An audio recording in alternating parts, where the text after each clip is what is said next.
Assalamualaikum warahmatullahi wabarakatuh. Selamat pagi anak-anak. Waalaikumsalam warahmatullahi wabarakatuh. Pagi, Bu. Bagaimana nih kabarnya semuanya? Alhamdulillah baik, Bu. Baik, Bu. Alhamdulillah, kalau begitu udah siap belajar kan? Siap dong, Bu. Nah, sebelum memulai pelajaran kali ini, mari kita berdoa terlebih dahulu. Nah, Ibu meminta kepada ketua kelas untuk memimpin doa. Nah, kepada ketua kelas, Ibu persilakan untuk memimpin teman-temannya untuk berdoa. Baik, Bu. Sebelum memulai pembelajaran pada pagi hari ini, alangkah baiknya kita semua berdoa sesuai dengan agama dan kepercayaannya masing-masing. Berdoa dimulai. Berdoa selesai. Baik, terima kasih kepada ketua kelas yang sudah memimpin doa. Sebelum pembelajaran kepada semuanya untuk diperkenankan menghidupkan videonya ya. Nah, anak-anak senang sekali hari ini kita dapat bertemu kembali pada mata pelajaran Pendidikan Pancasila dan Kewarganegaraan ini untuk melanjutkan pertemuan di minggu lalu yang membahas mengenai Bhinneka Tunggal tentang keberagaman antara ras, suku, dan antar golongan dalam Bhinneka Tunggal Ika. Nah, salah satu agama dan kepercayaan yang ada di Indonesia ini. Nah, pemerintah Indonesia kan mengakui bahwa di Indonesia ada 6 agama. Ada agama Islam, Kristen, Katolik, Buddha, Hindu, dan Konghucu. Nah, kalian sejak kecil pasti pernah menjalankan ajaran agamanya masing-masing ya. Masih ingat nggak apa aja yang pengalaman kalian yang telah kalian lakukan dalam menjalankan ajaran agama untuk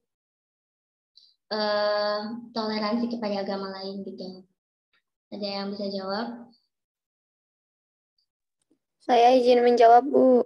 Iya, silakan Anita. Pengalaman yang saya rasakan dalam melaksanakan ajaran agama yang saya anut, contohnya seperti melaksanakan ibadah puasa, sholat 5 waktu, dan toleransi terhadap pelaksanaan ibadah yang dianut oleh pemeluk agama lain. Iya, betul sekali. Nah, Ibu harap kalian semua sudah memahami pelajaran yang ada di minggu lalu.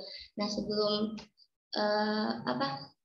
kan di kehidupan di masyarakat ini, kayak agama itu toleransi terhadap umat beragama yang lain itu perlu.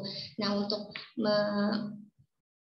melanjutkan kepada materi selanjutnya, Ibu izin share screen terlebih dahulu ya.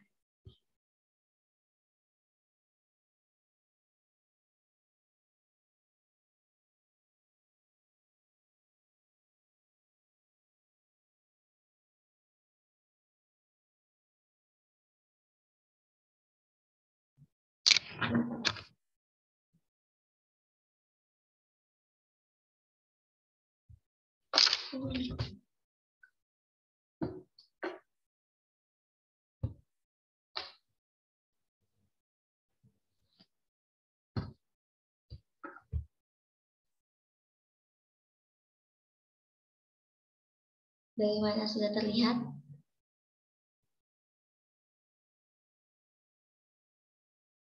Sudah, Ibu.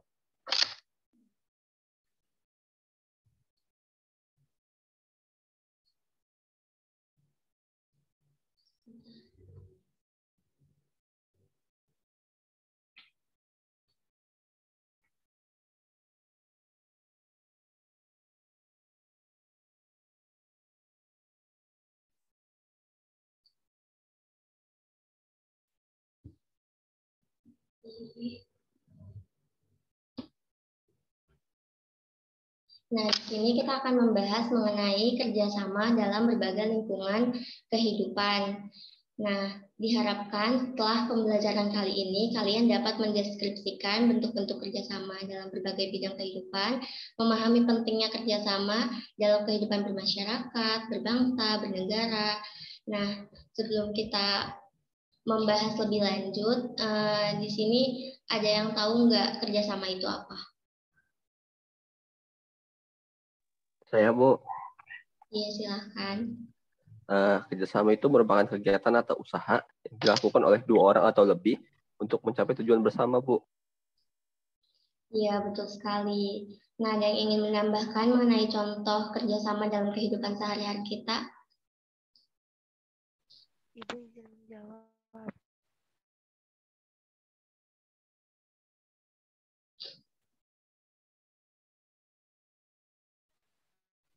Bu, izin menjawab. Ada yang ingin menambahkan?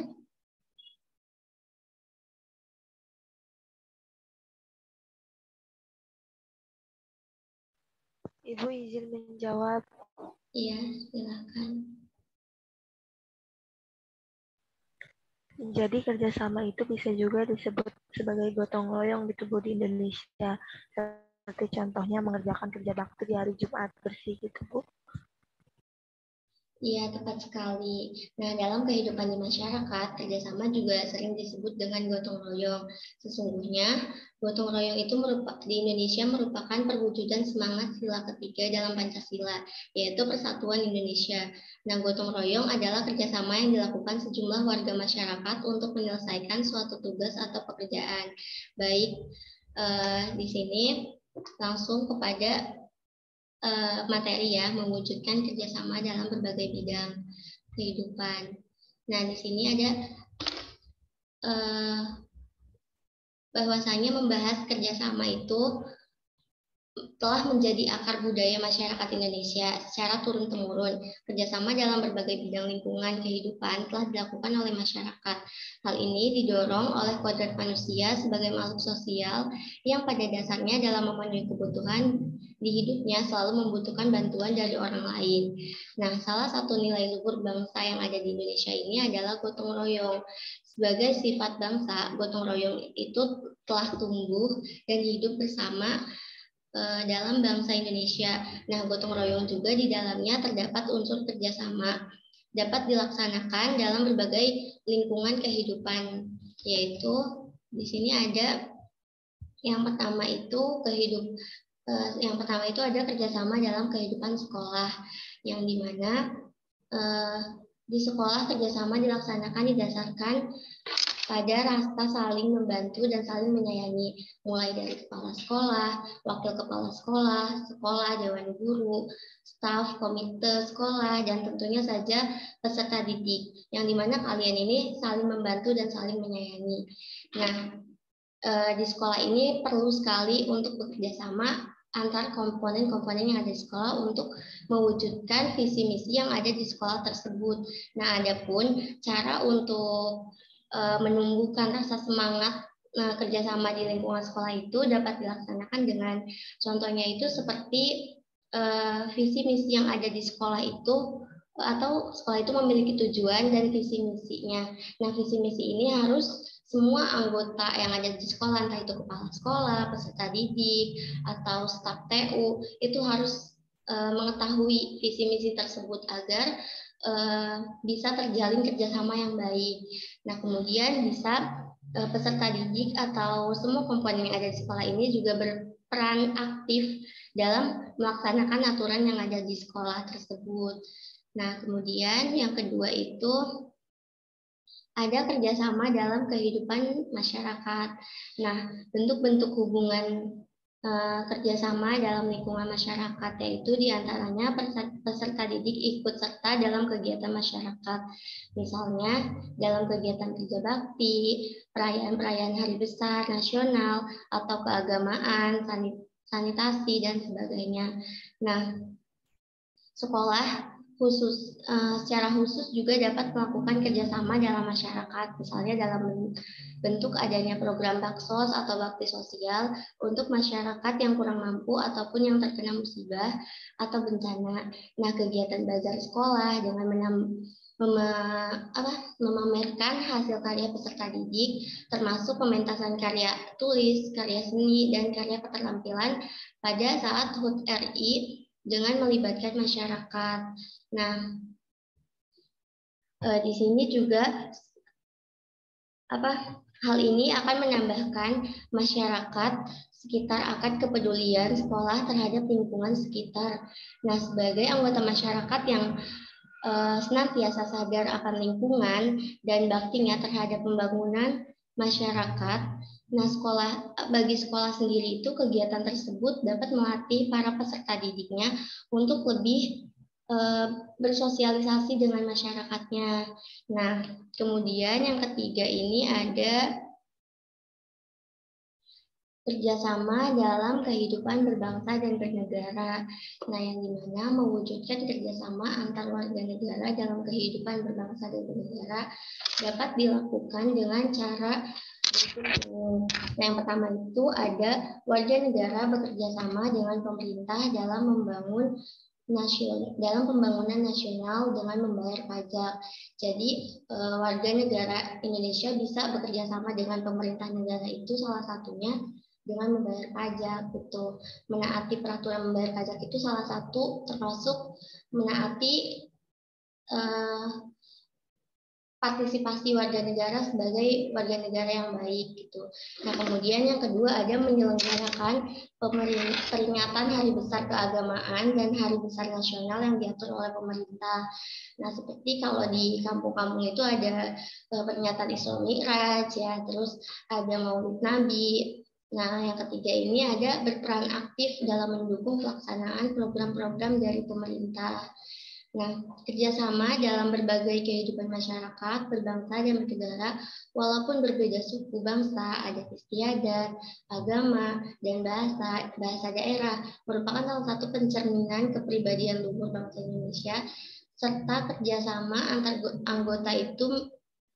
anggota masyarakat itu dalam berbagai bidang kehidupan dapat memperkokoh persatuan dan kesatuan bangsa. Nah, jadi kerjasama di sini itu sangat penting ya, yang dimana warga masyarakat dituntut untuk melaksanakan tanggung jawab akan hak dan kewajibannya sebagai warga negara yang baik. Nah, kemudian setelah Ibu membahas materinya sudah selesai ya, jadi ada yang ingin ditanyakan terkait materi ini?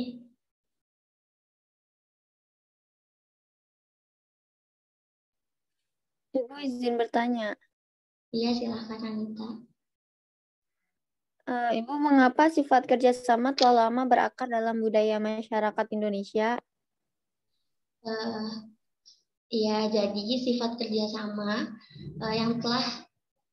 sifat kerjasama itu telah lama berakar dalam budaya masyarakat Indonesia, karena kerjasama tersebut merupakan salah satu ciri dari kepribadian bangsa Indonesia itu sendiri yang secara sukarela menolong kesulitan sesama dan mengerjakan suatu kegiatan secara bersama-sama untuk tujuan bersama. Nah, bagaimana Anita dapat dipahami? Paham, Bu. Terima kasih, Bu.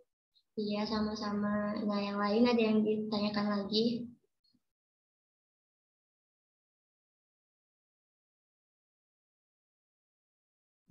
Ibu izin bertanya. Iya, silakan.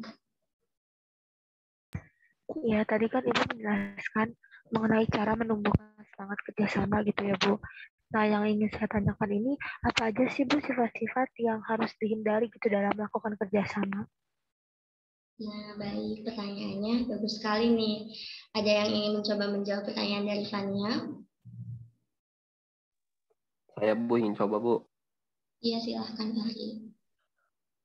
Jadi sifat-sifat yang harus dihindari dalam melakukan kerjasama, di antaranya itu sifat mau menang sendiri atau merasa diri paling benar, dan sifat mendahulukan kepentingan sendiri daripada kepentingan masyarakat dan negara, Bu. Iya, betul sekali. Ada yang ingin menambahkan jawaban dari Fahri?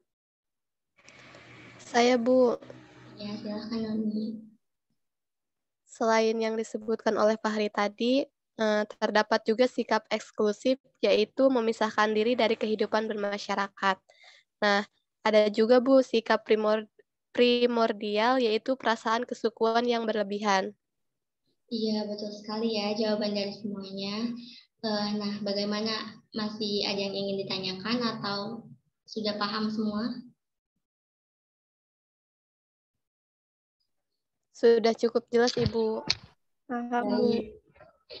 Ya, baik. Jika dirasa sudah cukup, Ibu akan menyimpulkan pelajaran kita di pertemuan hari ini mengenai kerjasama, mengenai mewujudkan kerjasama di berbagai lingkungan kehidupan, yang dimana kerjasama di sini itu merupakan kegiatan atau usaha yang dilakukan oleh dua orang atau lebih untuk mencapai suatu tujuan. Nah, di sini juga terdapat semangat kerjasama dalam kehidupan di masyarakat terwujud dalam kegiatan gotong royong.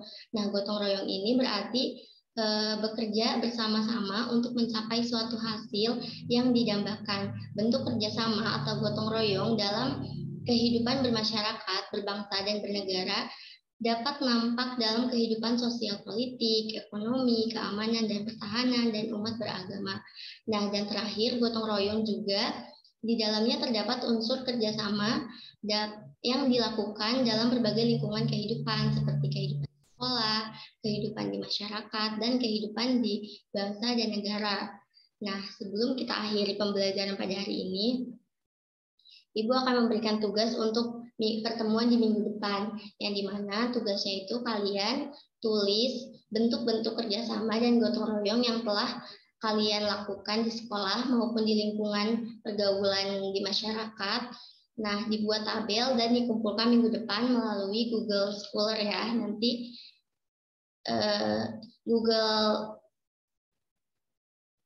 melalui di Google Drive. Nanti Ibu kirimkan linknya, kalian tinggal di submit ya. Nah, ada yang ingin ditanyakan mengenai tugas tersebut?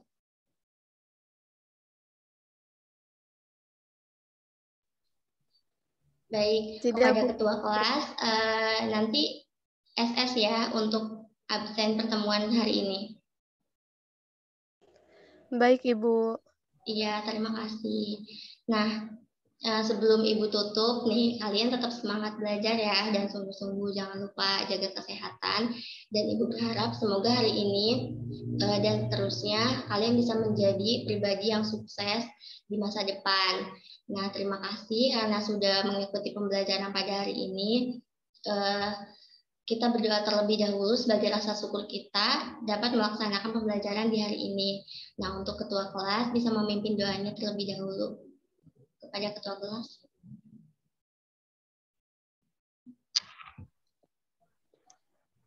Baik, Ibu.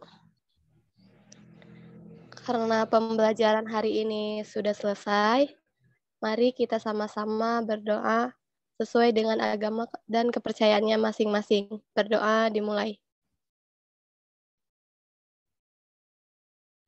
Berdoa selesai. Nah, Ibu izin pamit duluan ya. Sehat-sehat kalian. Semangat. Baik, Ibu. Terima kasih, Bu. Terima kasih, Bu.